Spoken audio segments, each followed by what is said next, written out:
Indonesia has incredible potential, one of which is the palmyra palm, but because of illegal logging and the lack of organizations that conserve, this plant is starting to become extinct. Furthermore, the farmers are still afraid of processing the sap produced by the palmyra palm into bottled drinks.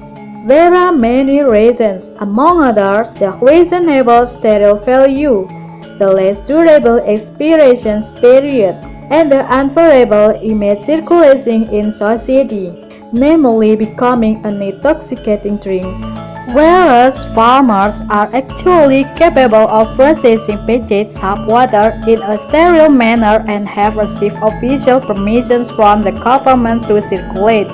Moreover, the palm tree itself is also able to be utilized. It is entire pot from its meat-rich stems and leaves. Moreover, it can be empowered to become a tourist destination so as to be able to get extractions for foreign tourists, so that processing solutions that move there is needed, one of which is UMGM Legend Tren.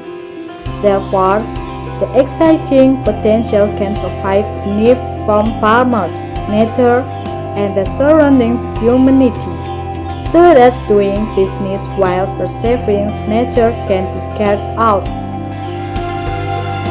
Therefore, as the nation's generations, change begins with us, because if we don't start it, we will.